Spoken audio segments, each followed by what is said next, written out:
Assalamualaikum warahmatullahi wabarakatuh. Kembali lagi dengan saya Ahmad Bustanul Arifin. Pada kesempatan kali ini, saya akan menyampaikan salah satu cuplikan kembali pernyataan yang disampaikan kepada Kemenpan RB dan BKN saat rapat waktu itu, yang disampaikan oleh anggota Komisi 2 DPR RI saat rapat dengan Kemenpan RB dan BKN. Nah, beliau menyampaikan bahwasanya selain tenaga honorer yang teknis dan kesehatan serta guru, masih ada tenaga teknis yang masih belum masuk di dalam database BKN. Contoh saja seperti petugas kebersihan, keamanan, dan Satpol PP. Nah, bagaimana penyampaian Bapak anggota Komisi 2 DPR RI tersebut? Silahkan disimak dan diperhatikan dengan baik. Dan ini juga menyangkut terkait dengan adanya masa kerja yang bisa dibeli. Apa sih maksudnya? Kita bahas di sini. Nah, sebelum kita ke informasi ini, coba absen terlebih dahulu dari kabupaten kota mana saja sih Bapak Ibu semua berasal? Di kolom komentar di bawah ini. Contoh saja, Kabupaten Surabaya hadir mas, Kota Surabaya hadir mas, Kota Malang hadir mas, di kolom komentar di bawah ini. Sebelum kita ke informasi, alangkah baiknya Bapak Ibu bisa like, komen, share, dan subscribe channel saya. Kemudian Bapak Ibu juga bisa join grup Telegram saya di STTD Aba Channel. Atau Bapak Ibu juga follow TikTok dan Instagram saya di @abarifin_. Kali ini Aba Channel telah memiliki sebuah website yang Bapak Ibu bisa kunjungi nantinya di www.abachannel.com. Serta seandainya jika Bapak Ibu berkontribusi pulsa pada Aba Channel ini, Bapak Ibu kirimkan pulsa, nomornya ada di kolom komentar di bawah ini. Langsung saja kita lihat cuplikan videonya berikut ini. Pak Samsuri Rizal. Terima kasih pimpinan, Pak Junimad dan Pak Menteri yang kami hormati, serta seluruh jajaran dan Kepala BKN yang berbahagia. Dan anggota yang kami banggakan, para anggota Komisi 2 yang hadir saat ini. Pertama-tama tentunya kita tak melupakan ucapan selamat melaksanakan ibadah puasa di bulan suci Ramadan. Semoga amal ibadah kita diterima di sisi Allah SWT. Kami langsung saja kepada persoalan intinya, yakni ada 2,3 juta tenaga honor yang akan diselesaikan proses tenaga honornya menjadi tenaga P3K. Namun alhamdulillah sudah hampir seperempatnya di antara itu sudah diselesaikan dan tersisa 1,7 juta tenaga honor yang akan kita angkat ke depan ini. Persoalannya adalah waktunya sampai dengan bulan Desember tahun 2024 itu tidak beberapa bulan lagi. Untuk mengangkat yang 500.000 orang tempo hari itu pun memakan waktu yang cukup lama saya kira. Jadi oleh karena itu kalau kita ukur 1,7 juta ini mungkin nggak akan keburu kita selesaikan pada saat pengangkatan dengan CAT menjelang Desember 2024. Oleh karena itu pada saat kita akan melakukan questionnaire, misalnya nanti kalau memang itu disepakati, kami menyarankan perlu dilakukan semacam pengelompokan. Tadi dikatakan oleh Pak Ketua, sudah ada daftarnya by name, by address, dan by kelompok tahun kerja mereka.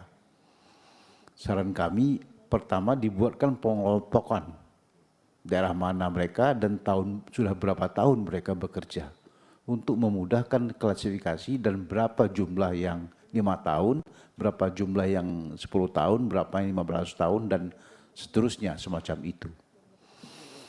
Udah itu kita sepakati kira-kira bagaimana, apakah memang harus CAT? Mereka yang sudah mau pensiun, kita harus tes dengan CAT. Karena kami melihat sendiri bagaimana penyelenggaraan CAT tadi itu. Apalagi kalau kita mengetahui Indonesia ini susah sekali untuk orang mau jujur total gitu. Seperti yang sudah diterapkan oleh beberapa negara di luar sana. Justru Indonesia ini yang tidak jujur. Apapun yang ditugaskan kepada mereka, pemilu pun tak jujur. Contohnya.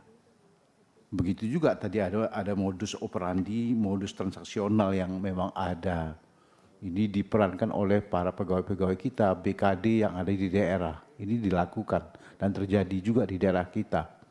Tidak saja di Sumatera Utara, di Provinsi Riau juga ada gejala itu, bahkan sudah ada yang mempraktekannya. Hanya belum tertangkap tangan, tapi isu tentang itu sudah ada. Modus transaksional untuk mengangkat pegawai-pegawai yang tadinya dia baru 2 tahun, bisa melangkahi mereka yang sudah bekerja 10 tahun dengan membayar. Nah ini contoh modus yang dilakukan dengan cara transaksi. Ini yang terjadi di tempat kita. Dia baru bekerja 4 tahun, 5 tahun, tapi bisa memotong untuk meninggalkan mereka yang sudah bekerja 10 tahun, 15 tahun, 20 tahun. Makanya saran saya tadi, sebelum kita bahas secara jauh mau diapakan mereka dan bagaimana kita mengejar waktu untuk bisa terkejar sampai dengan Desember 2024 ini, perlu lakukan semacam pengelompokan terhadap mereka-mereka itu. Ini saran kami yang pertama. Dan untuk dimaklumi juga, di luar dari yang sudah terdaftar 1,7, baik by name, by address dan segala macamnya itu, masih banyak lagi yang ada di daerah-daerah, mungkin bidang yang berbeda, di luar dari tenaga guru dan tenaga kesehatan yang menjadi pemeliharaan prioritas untuk arah kebijaksanaan pengadaan CASN ini, tahun 2024 yang dibuat oleh Pak Menteri ini, masih ada mereka-mereka yang tenaga dosen non-ASN, kemudian tenaga lainnya, tenaga keamanan, tenaga kebersihan, yang semuanya masih honor. Apakah kita akan tinggalkan mereka begitu saja? Ini juga menjadi persoalan kita, karena toh mereka juga disebut sebagai tenaga honor, yang ikut berjuang dengan tenaga honor, baik itu guru maupun tenaga kesehatan. Sama ributnya mereka dengan kita, kepada kita. Begitu juga dengan tenaga satpol, yang tidak pernah disinggung-singgung, padahal peraturan-peraturan menyebutkan mereka itu harus sudah sebagai PNS dari dulunya. Itu aturan Kementerian Dalam Negeri membuat peraturan tentang tenaga-tenaga Satpol PP itu harus sudah menjadi PNS mereka. Nah ini yang dituntut oleh mereka. Beberapa waktu yang lalu mereka berduyun-duyun datang ke Komisi 2 ini untuk menuntut hak mereka untuk jadi PNS. Ini juga di luar dari apa yang dicatat di sini yang menjadi prioritas tenaga guru dan tenaga kesehatan. Ini kita tahu persis. Tapi saran kami bahwasanya di luar dari yang 2,3 juta, di luar dari 1,7 juta ini masih banyak tenaga-tenaga honor yang patut menjadi perhatian kita.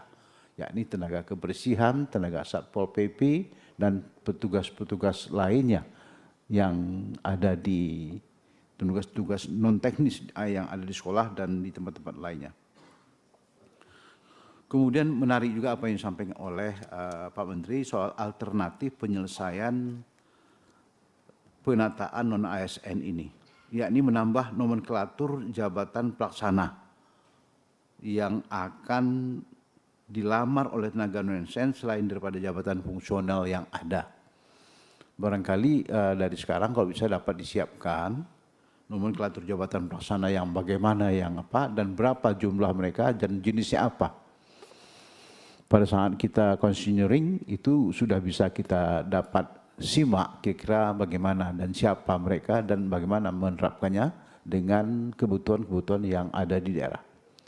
Karena berdasarkan kunjungan tempo hari kita ke Yogyakarta, itu memang ada persoalan, yakni tidak klopnya jumlah formasi yang ada di daerah dengan formasi yang disiapkan di pusat. Begitu juga tenaga yang disediakan itu belum klop. Bagaimana ini kita bisa padukan agar tak jadi persoalan ketika ini mereka diangkat. Walaupun tadi dikatakan di sini ada tambahan nomenklatur jabatan pelaksana. Ya, kami kira ini patut kita lakukan inventarisir di luar dari jabatan fungsional. Ini bagus sekali, kira-kira bagaimana. Kemudian di sini dia disebutkan juga soal mengadakan kualifikasi pendidikan minimal sekolah dasar. Kalau kami dengan tidak merendahkan arti pendidikan mereka yang sekolah dasar saran kami untuk tidak ditolerir lagi mereka dengan pendidikan sekolah dasar untuk diterima sebagai PNS atau apa gitu.